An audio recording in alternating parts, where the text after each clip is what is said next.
Jemaat yang dikasihi Tuhan Yesus Kristus, mari kita bersama-sama melanjutkan ibadah kita pada saat ini, dan kita akan bersama-sama untuk mendengar sabda Tuhan. Sebelumnya, marilah kita bersama-sama memuji nama Tuhan. Hanya Yesus, jawaban hidupku, satu kali saja. Kalau ku cari damai, hanya ku dapat dalam Yesus. Kalau ku cari ketenangan, hanya ku temui di dalam Yesus.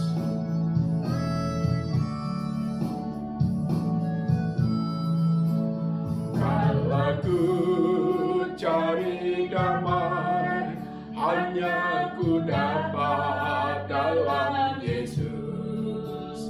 Kalau ku cari ketenangan, hanya ku temui di dalam Yesus. Tak satu pun dapat menghiburku, tak seorang pun dapat menolongku. Hanya Yesus, jawaban hidupku. Bersama Dia hatiku damai, walau dalam lembah kegelapan.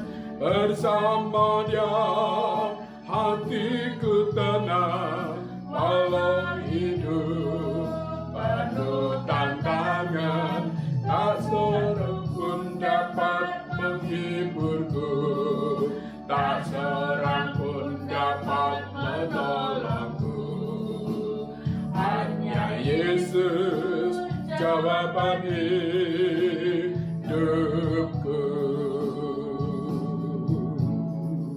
Mari kita berdoa untuk firman Tuhan. Tuhan Allah Bapa yang bertahta di dalam kerajaan surga yang mulia, kami mau melanjutkan ibadah kami Bapa. Dan kini kami bersama-sama dengan jemaat-Mu bersimpuh di hadapan Tuhan, mau mendengarkan sabda Tuhan. Urapi kami sekalian ya Bapa ketika kami membaca dan merenungkan firman Tuhan. Berkati hamba Tuhan yang melayankan firman Allah, dan berkati untuk setiap jemaat yang boleh mendengarkannya. Biarlah masing-masing diberkati ya Tuhan Yesus Kristus. Kami menolak segala kuasa lain, suara-suara lain yang mengganggu jalannya pemberitaan firman Tuhan. Kami tolak di dalam nama Tuhan Yesus. Terima kasih Bapa, di dalam nama Tuhan Yesus kami mau mendengarkan sabda Tuhan. Haleluya, amin. Saudara jemaat yang dikasihi Tuhan Yesus Kristus, mari kita bersama-sama membuka firman Tuhan dari Yohanes pasal yang ke-21 ayat yang ke-15. Yohanes 21 ayat yang ke-15 sampai dengan ayat yang ke-18. Dan kita akan membaca satu bagian saja ayat ini. Jemaat yang dikasihi Tuhan Yesus Kristus. Yohanes pasal 21 ayat 15 sampai dengan ayat yang ke-18, tetapi kita akan membaca satu ayat saja, yaitu ayat yang ke-15, kemudian dilanjutkan dengan ayat yang ke-18. Firman Tuhan berbunyi demikian. Sesudah sarapan, Yesus berkata kepada Simon Petrus, "Simon, anak Yohanes, apakah engkau mengasihi aku lebih daripada mereka ini?"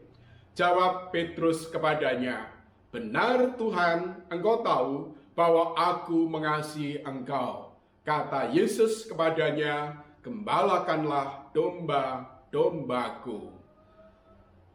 Perintah yang sama ini saudara diulangi 3 kali oleh Tuhan Yesus. Pertanyaan dan perintah ini diulangi 3 kali oleh Tuhan Yesus. Dan kemudian kita membaca pada ayat yang ke-18 yang berkata, "Aku berkata kepadamu, sesungguhnya ketika engkau masih muda, engkau mengikat pinggangmu sendiri dan engkau berjalan kemana saja kau kehendaki.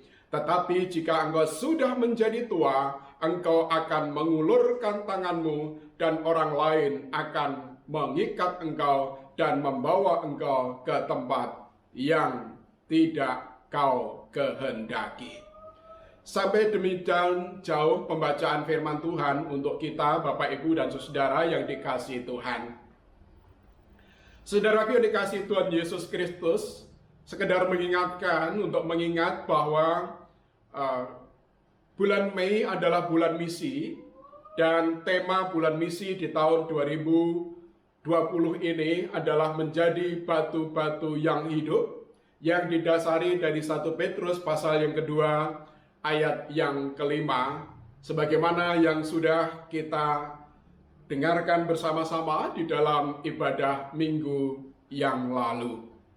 Saudaraku yang dikasihi Tuhan Yesus Kristus, tema untuk hari ini di minggu yang kedua bulan misi diangkat dari Yohanes pasal 21 ayat 15 sampai dengan ayat yang ke-18, yang merupakan pertanyaan Tuhan Yesus Kristus kepada Petrus adalah, apakah engkau mengasihi aku? Saya ulangi, tema hari ini adalah, apakah engkau mengasihi aku?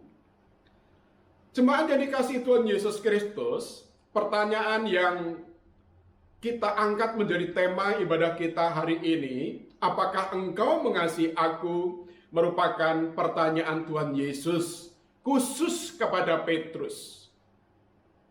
Bukan untuk semua murid, atau bukan untuk semua orang yang berkumpul pada saat itu.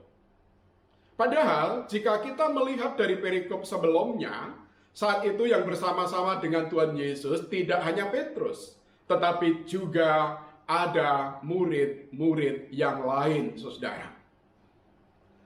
Saudara yang dikasihi Tuhan Yesus Kristus, pertanyaan Tuhan Yesus khusus kepada Petrus, apakah engkau mengasihi aku?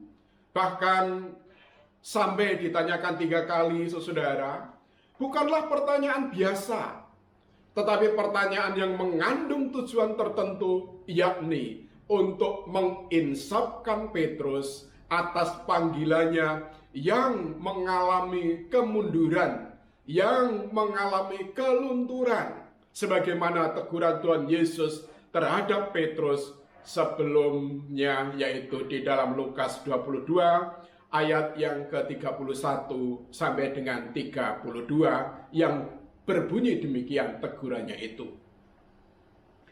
Simon, lihat iblis telah menuntut untuk menampi kamu seperti gandum, tetapi aku telah berdoa untuk engkau supaya imanmu jangan gugur. Dan engkau, jikalau engkau sudah insaf, kuatkanlah saudara-saudaramu. Demikian ini teguran dari Tuhan Yesus kepada Petrus, saudara-saudara. Apa makna kata insaf? Insaf mempunyai arti sadar dan mengerti benar akan kekeliruannya dan bertekad akan memperbaiki dirinya. Dan kalau di dalam bahasa kita, bahasa Kristen adalah mengalami pertobatan, saudara. Nah, saudara yang dikasihi Tuhan Yesus Kristus, jika demikian berarti walaupun Petrus selalu bersama-sama dengan Tuhan Yesus, dia belum mengalami pertobatan. Dia belum berada di dalam pertobatan, saudara.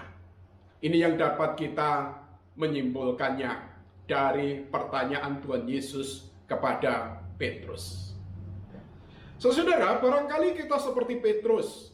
Kita sudah mengikut Tuhan Yesus, bahkan sudah lama menjadi Kristen, tetapi belum insaf, belum mengalami pertobatan, bahkan diambang keguguran iman. Kita melihat bahwa seorang Rasul Petrus yang sangat kuat imannya pada akhirnya, sebelumnya imannya pernah akan gugur. Itu terlihat bagaimana Tuhan Yesus Kristus mendoakan kepada Petrus agar imannya tidak gugur. Di Lukas 22 ayat 31 sampai 32, saudara. Nah, saudara yang dikasihi Tuhan Yesus Kristus, saya mencoba mengamati tentang keimanan Kristen pada saat ini. Ada 4 kelompok kelompok orang Kristen, saudara. Kelompok yang pertama adalah kelompok orang Kristen yang keimanannya terus menanjak, yang mengalami pertumbuhan dari hari ke hari, sehingga menghasilkan buah roh di dalam hidupnya. Lalu kelompok kedua adalah kelompok orang Kristen yang keimanannya biasa-biasa saja, tidak mengalami pertumbuhan, tetapi juga tidak mengalami kemunduran.